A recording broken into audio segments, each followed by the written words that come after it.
Bienvenue dans le Zoom de TV Liberté. Aujourd'hui, nous vous présentons cet ouvrage, Les raisons cachées du désordre mondial. Pour en parler, nous accueillons l'auteur de cet ouvrage, Valérie Bugeaud. Bonjour madame. Bonjour Pierre. À nos téléspectateurs, je rappelle que Valérie Bugeaud est docteur en droit, ancien avocat fiscaliste. Et donc, je reviens, chère Valérie Bugeaud, au titre de votre ouvrage, Les raisons cachées du désordre mondial. Avec un titre pareil, vous n'avez pas peur d'être accusé de complotisme?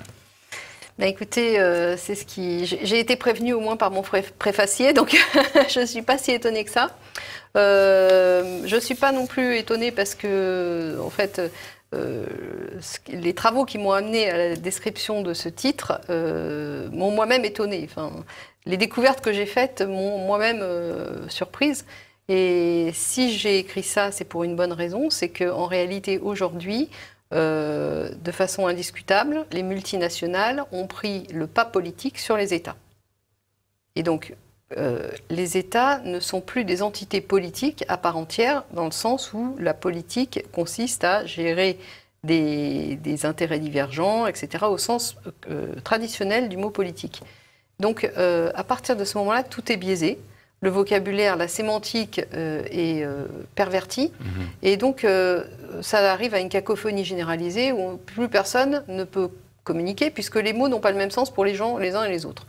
Donc, les raisons cachées, c'était en réalité pour mettre en avant, ce qui n'est jamais fait, le rapport de force, la réalité des forces en présence, par le biais de la monnaie et de l'économie, au niveau politique et au niveau non seulement national, mais également mondial.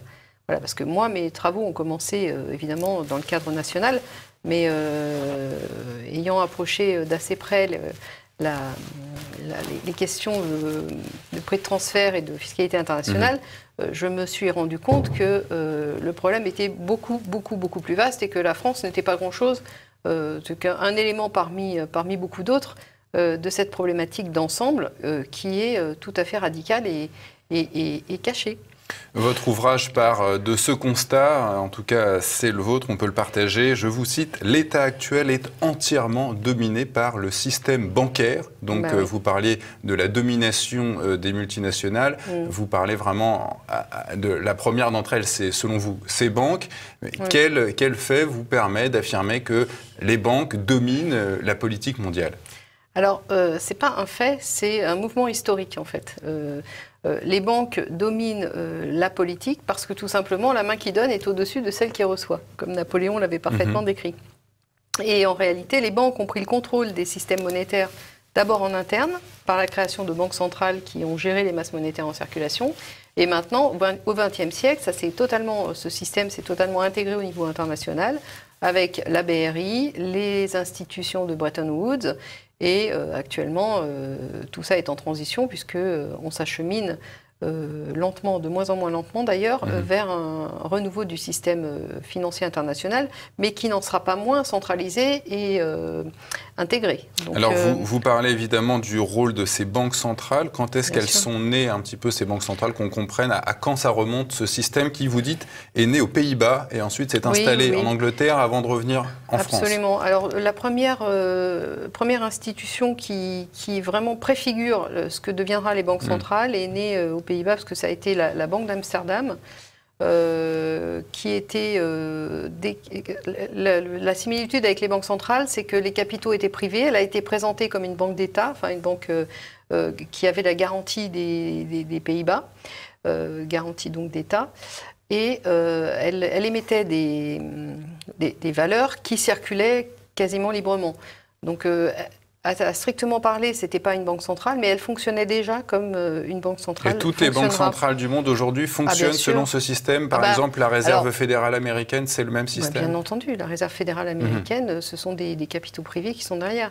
La Banque de France, vous savez bien qu'elle est née sous forme de capitaux privés. Elle a été nationalisée en 1945, mais néanmoins, les forces en présence à l'intérieur de l'État français ont fait que ce soit des hauts fonctionnaires ou des personnalités issues du privé, c'est toujours les mêmes forces oligarchiques qui sont à l'œuvre.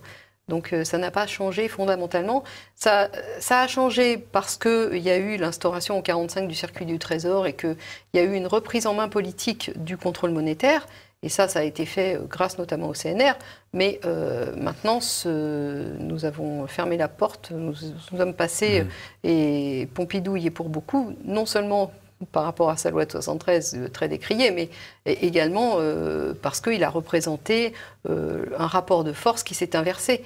Et je le vois très bien, on le voit très bien avec l'entreprise, puisque lui-même s'est beaucoup opposé à De Gaulle pour ne pas que l'entreprise, la réforme de l'entreprise, c'est-à-dire la réforme fondamentale du système économique, puisse avoir lieu. C'est ce qui a fait tomber De Gaulle. Je vous propose, Valérie Bugeaud, de reprendre la conversation sur l'entreprise un petit peu plus tard dans l'entretien. Vous parlez également donc de ce contrôle des monnaies et de l'anonymat des capitaux qui, selon vous, sont les deux mamelles de ces systèmes bancaires. Absolument. Le contrôle des monnaies via le système des banques centrales qui contrôle les masses monétaires en circulation et les réglementations bancaires, puisqu'il ne faut pas oublier que les banques privées sont chapeautées par les banques centrales. Aujourd'hui, ça se passe à Bâle, donc c'est-à-dire au sein de la BRI. La BRI est devenue la banque centrale des banques centrales, c'est-à-dire qu'elle chapeaute, elle pilote les politiques de toutes les banques centrales affiliées de façon centralisée. La Banque des règlements internationaux. D'accord, la BRI, d'accord. La BRI. Donc il ne faut pas s'étonner que des décisions soient appliquées de la même façon par la Banque du Japon, par la Banque centrale européenne ou la Fed, puisque tout ça est centralisé. Ces banques centrales ne sont plus autonomes au sens politique du terme. Elles sont autonomes parce qu'elles sont toujours dans des mains privées, mais c'est géré de façon centralisée et coordonnée par la Banque des règlements internationaux. Vous dites dans votre ouvrage, Valérie Bugeaud, que ce sont ces institutions internationales qui décident en gros qui est riche, ou en tout cas qui se développe dans le monde et qui ne se développe pas. Absolument, puisque à partir du moment où vous contrôlez les masses monétaires en circulation, vous contrôlez l'affectation des ressources. Et de façon historique, les banques centrales n'ont eu de cesse de développer les gros conglomérats. C'est comme ça que les multinationales américaines sont nées, parce qu'elles ont eu le soutien financier adéquat. La capacité de se réunir en groupe. Non, la capacité de grossir, la capacité de grossir, de faire du développement externe en rachetant ses concurrents. Enfin, vous voyez, la capacité l'immense capacité de prédation dont bénéficient les grosses entités. Voilà. Mais selon vous, est-ce que l'État est victime sous contrôle capitalistique, mais anonyme. Ce qui fait que en fait, la prédation peut se faire d'autant plus aisément qu'on ne sait pas qui détient le capital. Qu'il est très difficile de remonter le fil des détenteurs réels du pouvoir. D'accord. Voilà. Je pensais à un labyrinthe. Voilà. Ça m'évoque le labyrinthe parce qu'on ne sait pas trop où on va, on avance, mais... Mais est-ce que vous pensez que les États sont victimes ou complices de l'établissement de ce système que vous dénoncez dans votre ouvrage? Eh bien, en fait, ils sont d'abord victimes et ensuite complices. Ils sont les deux. Parce que à partir du moment où ils n'ont plus l'autonomie financière de se développer par eux-mêmes, ils sont obligés de demander à des apporteurs de capitaux et donc de se soumettre aux conditions déterminées par les apporteurs de capitaux. Donc ça n'en fait plus des États libres. Ils sont contraints. Effectivement, il y a beaucoup de corruption derrière, mais il y a aussi la contrainte mécanique, institutionnelle qui se met en œuvre parce que les États n'ont plus la capacité d'autonomie financière. Donc ils sont à la fois complices et victimes. Et donc vous nous dites... Ils sont victimes parce que pour sortir de ça, il faudrait tout simplement reprendre en main sa capacité monétaire, comme ce qui a été fait en France en 1945, je le rappelle, avec la nationalisation de certaines grandes banques, et en particulier de la Banque centrale française, de la Banque de France. Et vous nous dites au fond en fait, que le droit commun a disparu. Alors, je ne dis pas que le droit commun a disparu, je dis que le droit commun était d'ordre civil et que maintenant, il tente à devenir d'ordre commercial. Il y a toujours un droit commun, puisqu'il y a un droit qui s'applique communément à tout le monde. En revanche, ce qui a disparu, c'est sa nature humaniste et faite pour l'individu. Maintenant, le droit commun est fait pour le développement prédateur des multinationales, en gros. Donc, effectivement, il y a Il y a une divergence philosophique et politique et juridique énorme derrière. C'est de l'ordre sismique. Hein. C'est la dérive des continents. On est dans la dérive des continents, mais tout ça se fait très sobrement. Personne n'en parle jamais. Vous n'avez aucune voix qui s'élève pour dire au secours, au secours. Quand il y en a une qui s'élève, malheureusement, souvent elle disparaît assez vite. Donc tout ça, c'est fait sur la durée et de façon absolument discrète. Voilà.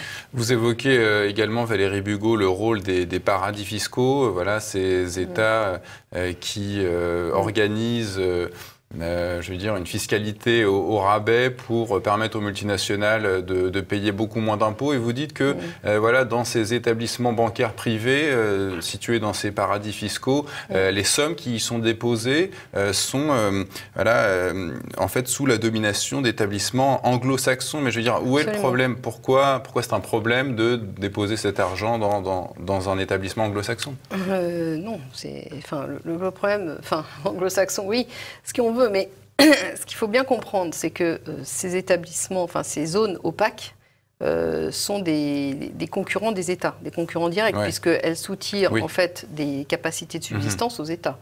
Et deuxièmement, elles sont aussi des concurrents officiels, puisqu'elles sont formatées comme des États indépendants, etc. Alors qu'ils ne sont pas indépendants du tout au sens politique du terme, ils sont totalement gérés en arrière-plan par des organismes, des organismes d'audit, de contrôle, totalement dominés par les grandes multinationales financières d'origine anglo-saxonne. Aujourd'hui, les paradis fiscaux fonctionnent sur le modèle du trust anonyme, donc c'est encore le droit anglo-saxon qui prime. Quand vous mettez une somme en banque et que cette banque elle est contrôlée par un État, vous avez un contrôle politique et sur ce contrôle politique, vous avez les citoyens, normalement, ont un accès. C'est-à-dire que si les choses vont mal, ils peuvent agir pour faire en sorte que ça s'améliore. Or, ce qui se passe dans les paradis fiscaux échappe totalement à tout contrôle individuel. Il échappe à tout contrôle politique des masses de population. Via l'anonymat des capitaux. Absolument. Ouais. Et qui gère ces sommes dans les paradis fiscaux? Effectivement, là, on retombe sur quelques grandes banques internationales, donc des multinationales de l'argent. Et en fait, ces sommes-là, elles en disposent. Les sommes qui sont déposées sur un compte travaillent après pour les banques. Les banques les utilisent pour spéculer, pour faire ceci, pour faire cela. Les individus qui déposent leur argent n'ont aucun contrôle sur ce qui se passe avec leur argent dans ces places opaques. Je ne dis pas on n'a pas de contrôle. Je dis pas qu'on a un contrôle parce qu'effectivement aujourd'hui les États sont soumis aussi. Donc ce phénomène existe aussi dans les États traditionnels. Mais dans un État digne de ce nom avec un contrôle bancaire politique, fait par des vrais hommes politiques, le problème est bien moindre en réalité. Alors que là, ces places génèrent des pertes de recettes fiscales qui génèrent à leur tour des contraintes supplémentaires sur la fiscalité locale. Donc ce qui oblige les États à se rabattre sur leurs contribuables à eux. Bien sûr, et donc ça génère augmenter des impôts. Voilà. Évidemment, et c'est pour ça que les impôts augmentent, c'est parce que l'argent fuit.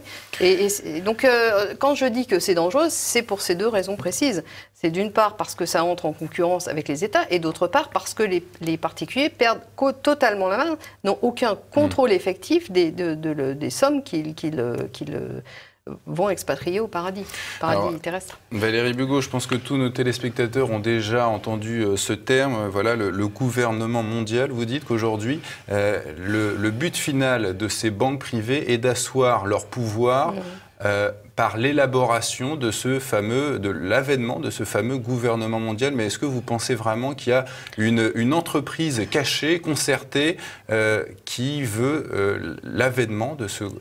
En fait, c'est le côté caché qui m'intéresse, dites-moi. Alors, le côté caché, c'est l'anonymat des capitaux, et le côté concerté, c'est la centralisation des banques centrales. Tous les organismes financiers internationaux qui ont émergé au XXe siècle sont des organismes qui permettent la coordination et la concentration des masses monétaires par des organismes de moins en moins nombreux finalement.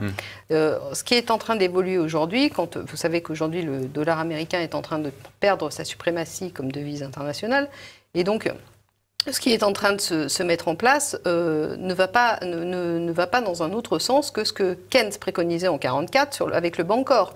Donc on arrive toujours dans une centralisation. C'est quoi le Bancor? C'est un panier de monnaie internationale. Voilà, en tant que devise internationale. Donc, si vous voulez, quand on suit pas à pas les événements, les institutions qui ont été mises en œuvre et les objectifs qu'elles poursuivent, il est évident qu'on arrive à cette conclusion. Mais je veux dire, c'est le côté caché qui est un petit peu... Le côté caché, c'est parce que tout ça se fait à la fois au grand jour, parce que tous ces traités internationaux ne sont pas cachés, mais en même temps, ce qui est caché, c'est les intérêts qui se cachent derrière. On demande toujours aux citoyens d'aller voter pour les élections, mais l'intérêt est ailleurs. Personne n'a voté pour créer la BRI, je suis désolée. Quand nous a imposé les institutions de Bretton Woods, les gens, on ne leur a pas demandé leur avis. C'est ça qui est caché, c'est que ça échappe en réalité au contrôle politique citoyen. C'est dans ce sens-là que j'estime que c'est caché. Et l'anonymat des capitaux, c'est un problème majeur. Et l'anonymat des capitaux, c'est vraiment quelque chose qui génère le secret. Vous parliez de la force déclinante du dollar et parallèlement aussi des États-Unis, on peut le dire, je pense aujourd'hui. Vous dites que leur force de cette domination. Vous dites aujourd'hui justement que les tenants de la globalisation maintenant pourraient opter pour la Chine comme intermédiaire avant l'avènement de ce nouvel ordre mondial, de ce nouveau gouvernement mondial. Oui, alors plus précisément. Est-ce que Pékin est ouvert à l'élaboration d'un projet comme ça? Alors, plus précisément, je dis que la Chine s'est développée économiquement par le biais de toute cette machinerie que nous avons connue également derrière le développement des États-Unis d'Amérique au début du XXe siècle, à la fin du XIXe, début XXe siècle. Donc, c'est les mêmes processus qui sont en œuvre pour le développement de la Chine et pour ce qu'on a connu aux États-Unis. Mais il y a une grosse différence entre les États-Unis et les Chinois, c'est-à-dire que les Chinois, c'est une civilisation millénaire. C'est une civilisation qui a subi de sérieux revers, justement, par l'Occident au XXe siècle. Et je pense qu'elle a profondément ancré une soif de revanche, dans le sens où ils ne veulent, je pense, mais ça ne tient qu'à moi, je peux me tromper, je ne serais pas étonnée qu'ils aient vraiment une soif de reprendre le contrôle de leur mode de vie. Donc, mais cette soif de contrôle, c'est lié au côté millénaire de leur civilisation ou c'est lié au fait que le pays soit dirigé par le Parti communiste chinois? Non. Alors la Chine, c'est compliqué. C'est un pays qui est dirigé par un parti communiste, mais à l'intérieur du parti, vous avez des grandes familles et qui ne sont pas toujours d'accord entre elles. Certaines ont pactisé très évidemment, de façon évidente, avec tout ce capitalisme anglo-saxon et plutôt anglais, et d'autres ne l'ont pas fait. Donc vous avez des luttes de pouvoir à l'intérieur de la Chine que je ne maîtrise pas du tout. Donc je ne sais pas quelle faction l'emportera au final. En revanche, ce que je sais, c'est que la Chine a quand même, c'est le pays qui a développé les arts martiaux. Et les arts martiaux, c'est utiliser la force de l'adversaire. Le jujitsu. Non, mais c'est ce que ça veut dire, utiliser la force de l'autre pour la retourner contre lui. Donc, il ne serait pas étonnant que les Chinois utilisent les armes que l'adversaire a développées pour ensuite les retourner contre lui. Ça, je ne serais pas surprise. Maintenant, je répète, je ne maîtrise pas suffisamment les rapports de force à l'intérieur du pouvoir politique chinois pour savoir comment les choses évolueront. Parce qu'il y a quand même une partie, de façon évidente, une partie des dirigeants chinois qui a pactisé. Comme nos dirigeants ont pactisé aussi en leur temps. Donc, Valérie Bugeaud, pour continuer à parler de votre ouvrage, j'aimerais qu'on parle de ces concepts juridiques que vous évoquez dans l'ouvrage. Voilà, vous dites que pour abattre le système bancaire, il faut revenir aux concepts continentaux, aux concepts juridiques continentaux et abandonner ces réglementations à l'anglo-saxonne. Est-ce que vous pouvez nous développer un petit peu les différences qui existent, ces différences de point de vue entre le droit continental et le droit à l'anglo-saxonne? Oui. Alors, pour vous répondre, il faut remonter au système de développement de ces deux droits qui n'ont pas grand-chose à voir aujourd'hui l'un avec l'autre. Le droit continental, évidemment, les deux sont des dérivés du droit romain, on est bien d'accord. Le droit continental s'est développé dans le cadre où vous aviez un rapport de force équivalent entre d'une part le pouvoir temporel, donc seigneur et royauté, et d'autre part le pouvoir spirituel, qui était représenté par la papauté, en l'occurrence en Europe de l'Ouest. Et dans le cadre de ce rapport de force entre les deux pouvoirs, chacun essayant de maintenir ses prérogatives, voire d'empiéter sur l'autre, s'est développée une zone neutre, finalement, de neutralité, dans laquelle zone, finalement, la bourgeoisie commerçante a pu évoluer, a pu se développer. Donc vous avez un rapport de force équilibré qui permet une certaine démocratie, en tout cas qui permet un espace de liberté. Parce que vous avez des forces qui s'opposent et qui s'opposent de façon quasiment, en termes de puissance, à peu près identique. Donc avec des variantes d'une époque à une autre, voilà. Ça ne s'est pas du tout passé comme ça en Angleterre, puisque vous savez que l'Angleterre, le pouvoir temporel, a complètement repris la main sur le pouvoir spirituel et l'a mis sous domination. Donc le droit anglais s'est développé comme une arme au service des puissants, sans contre-pouvoir. Et le roi est devenu le chef des croyants, voilà, c'est ça? Voilà, exactement. Donc ce qui s'est passé, c'est qu'en réalité, le roi qui édictait les lois n'avait pas de personne pour contrarier. Ou quand je dis le roi, vous savez, c'est aussi les seigneurs, etc. Et quand le pouvoir financier a pris le pas sur le pouvoir politique, en tout cas temporel, sur les seigneurs, voilà, ouais, etc., eh bien, le droit a continué à se développer comme une arme au service des puissants.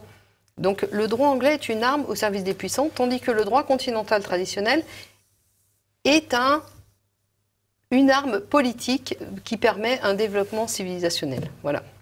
Vous évoquez également, Valérie Bugeaud, le rôle des partis politiques. Vous invitez évidemment le peuple français à s'en détacher. Expliquez-nous un petit peu pourquoi les partis politiques seraient néfastes à ce point. Alors, effectivement, les partis politiques, enfin c'est les partis politiques dans le cadre du parlementarisme en fait. Quand vous avez un organisme qui fait les lois et qui est entièrement dominé par les partis politiques, c'est-à-dire que les représentants du peuple sont cooptés en interne par ces partis. Une fois qu'ils sont cooptés, la population est chargée d'entériner la cooptation avec la possibilité d'opter pour telle ou telle divergence qui leur sont imposées du reste. Aujourd'hui, typiquement, je ne crois pas que les individus aient encore à l'esprit une dichotomie droite-gauche, par exemple, pour gérer le bien commun. Donc, tout ça est fallacieux. Et le fait que le parlementarisme impose des élections en permanence pour voter pour des élus, etc., la prétendue démocratie, donne en réalité le pouvoir intégral à ces partis politiques, puisque le parti qui gagne envoie aussi des émissaires au gouvernement, etc. Donc derrière l'apparence de séparation des pouvoirs, en réalité, les partis politiques concentrent les pouvoirs. Et les partis politiques, c'est comme les banques centrales, ils sont pas vraiment indépendants. Ils sont dépendants de ceux qui leur apportent les capitaux, qui leur permettent de se présenter. Oui. Parce qu'une campagne électorale, ça vaut très très cher. Donc, alors quand on l'a vu d'ailleurs avec Nicolas Sarkozy qui avait un petit peu dépassé apparemment. Quand c'est en circuit fermé, c'est-à-dire que tout ça est financé en interne par la population, ça peut encore passer. Mais à partir du moment où les financements deviennent externes, et on est absolument dans un système totalement comme ça aujourd'hui, eh bien, il n'y a plus de limite au pouvoir absolu des partis politiques et donc des créanciers des partis politiques. Et donc derrière, vous avez les principaux propriétaires de capitaux qui détiennent le pouvoir politique sans dire son nom, donc toujours de façon cachée, c'est aussi le titre de mon livre, vient aussi de ça, c'est que l'apparence ne correspond plus du tout à la réalité des pouvoirs. Voilà. Vous avez également écrit cet ouvrage, j'ai répété le titre au début de l'émission, Valérie Bugeaud, La nouvelle entreprise. Vous estimez qu'il faut la rétablir, cette entreprise, dans ses fonctions. Est-ce qu'elle a été travestie, l'entreprise, depuis quand? Comment? Alors, c'est une question difficile parce qu'elle a quand même depuis le départ évolué sous la forme capitalistique avec un monopole des apporteurs de capitaux. Néanmoins, de façon fonctionnelle, l'entreprise a un rôle social à jouer. Et ce rôle social est évident et finalement ne s'est jamais démenti au fil des âges. Donc moi, quand je parle de nouvelle entreprise, je parle de rétablir en fait cette fonction sociale et institutionnelle qui n'aurait jamais dû être travestie en fait. Au profit de quoi? Au profit des principaux apporteurs de capitaux justement. Donc l'entreprise est captée par les principaux apporteurs de capitaux. Il faut se rendre compte que les travailleurs n'ont plus de représentation. Les personnes qui travaillent dans l'entreprise, moi j'appelle ça les apporteurs de travail, ne sont pas représentés de façon statutaire au même niveau que les apporteurs de capitaux, ce qui crée une différence. Voilà. Oui, mais parmi les actionnaires, il y a ceux qui sont passifs et il y a ceux qui sont actifs. Et ceux qui sont actifs, parfois, représentent une infime minorité de gens. Et c'est ça qu'il faut avoir en tête quand on parle de majoritaire. C'est des majorités en termes vraiment relatifs et pas absolus. Et surtout pour les entreprises cotées en bourse. Donc en fait, le problème avec l'entreprise se pose quasiment dans les mêmes termes qu'avec la monnaie. C'est-à-dire que c'est une institution sociale qui a été dévoyée et captée au profit de certains intérêts. Et ces intérêts, on les retrouve toujours parmi les principaux propriétaires de capitaux anonymes. Donc c'est pour ça que je dis que ça correspond à une caste. Vous parliez tout à l'heure d'intérêts convergents, et en effet, c'est une caste à intérêts convergents qui va toujours dans le même sens. Cette caste, évidemment, on l'aura bien compris, c'est cette bourgeoisie commerçante et financière. Et vous dites dans votre ouvrage... Je les appelle les banquiers commerçants, parce qu'en réalité... Oui. Mais vous dites voilà, que cette caste est arrivée au bout des ressources de son mode de fonctionnement. Donc, est-ce que finalement, n'y a-t-il pas qu'à attendre sa chute si elle est arrivée? Je vous cite. Elle serait arrivée au bout des ressources de son fonctionnement. C'est pas les ressources. Enfin, oui. Alors, c'est pas comme ça qu'il faut le voir. Elle a développé des armes pour progresser de façon. Pour progresser vite, il faut être caché. Donc, ils ont développé notamment l'anonymat pour se développer et prendre le pouvoir politique. Pour l'instant, officiellement, ils n'ont pas le pouvoir politique. Et leur objectif évident est de prendre le pouvoir politique officiel. Donc, en effet, on arrive aujourd'hui à ce croisement de chemin dans lequel tous les pouvoirs sont concentrés dans les mains de cette caste, mais ils n'ont pas le pouvoir politique officiel. Donc, eux, leur projet est d'aller dans le sens d'une prise de pouvoir officielle. Et le projet des populations, à mon avis, elles devraient prendre conscience que leur projet à eux doit se cristalliser dans un sens opposé. Parce que sinon, on ira directement à l'esclavagisme, à l'esclavage légal. D'ailleurs, juridiquement, c'est vers ça qu'on se dirige aujourd'hui, très clairement. Valérie Bugeaud, je rappelle le titre de votre ouvrage, donc « Les raisons cachées du désordre mondial », c'est édité chez Sigest. Merci Valérie Bugeaud. Merci Pierre.